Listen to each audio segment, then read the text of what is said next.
Gifts is the wrong word. Donations of vital substances that sustain us and help us to keep going.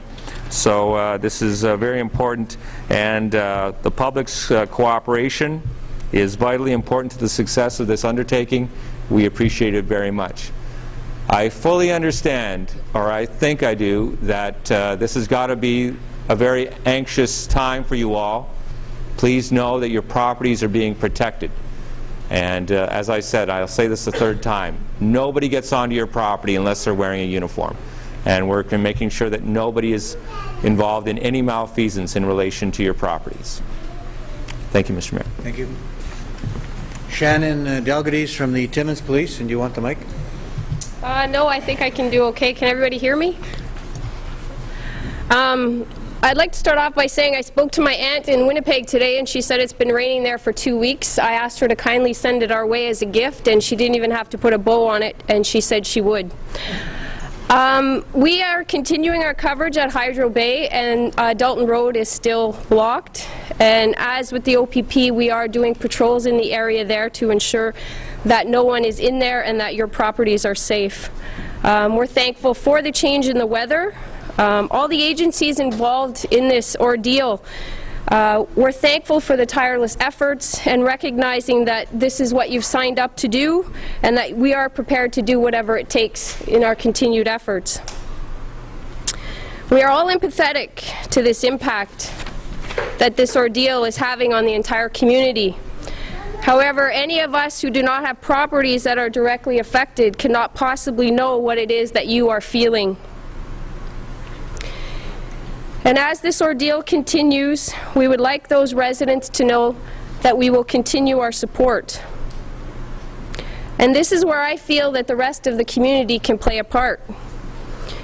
You are empathetic to those people who have been displaced from their residence and to the impact that this whole ordeal is having on the community. We ask that you take that empathy and the diligence that we are all paying to constant attention and keeping ourselves updated on this, and that you take that and that you continue to use it and keep it in your minds and respect the fire ban that is still in place for the entire Northeast. It may sound silly to say that, but while all eyes are on this is the time to speak of prevention for the future. We must remember that this is May. This is the beginning of the fire season, potentially, for this area and the rest of the country. So take this time now and take the feelings that you have for what we've all gone through, and more importantly for, as I said, the people who are displaced from their properties are going through. And remember that when you think, well, does there really need to be a ban in place? Is it really going to hurt? You're seeing firsthand that it does have the potential to do that. This fire is still under investigation, and I'm not speaking particularly to Timmins Fire 9. I'm talking to the potential that we are surrounded by bush, and that there are people who are in the bush this weekend, and they are able to enjoy their properties. Although you may feel that it's not to the full extent that it normally is because you can't have a fire, take a second and think of what's happening here.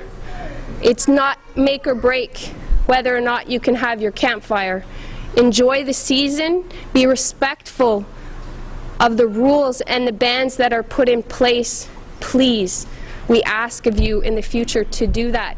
And if at some point the fire ban is lifted and we are able to have that luxury again in the bush, that you always keep your fire the proper size and something that you can handle, and that you always have the tools on hand to be able to address any situation that happens, and that you ensure that you always put it out. I'm not trying to throw salt on a wound here. I'm trying to take in the attention that this is getting right now to get the message across that we as a community can all show our respect to the people who have been displaced by respecting the rules in the future. Thank you. Thank you.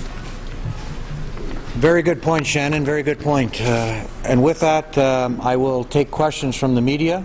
Len? It was mentioned, Randy mentioned the possibility of an extended period of time with respect to the restriction. Can you narrow that down to days or weeks or ballpark? It's really, really difficult. I think, again, you can appreciate with the size of this fire and the geography that it covers, it is going to take a long time until, you know, I think we're comfortable that we can allow total access again. It may be going in stages, but our fire crews, our fire folks are going to be on the ground for a long period of time with this one. So I cannot, and I don't want to, you know, raise any sort of expectations by saying it's going to be this length of time. Brent? What's the most immediate threat that fire suppression efforts are facing at this point? You know, I mean, what's the closest thing that's out there that needs the most attention at this point? Go ahead, Gary. The most attention for us right now would be these spot fires on the east side of Timmins. I'm sorry if I don't say the name wrong, but just we want to make sure they're dead out because we don't want them to spread further east to get south of Timmins. So that's where most of our resources are right now. Art? Anybody have any idea how this fire started? It's under investigation, and If there's no other media questions, and I'm just going to end this this way is the M&R is continuing to make great progress on fighting the fire.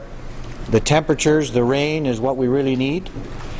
And I want to also say that there is no significant property losses to report. And again, if that changes, we will make sure we let people know. Again, I thank everybody for their diligence.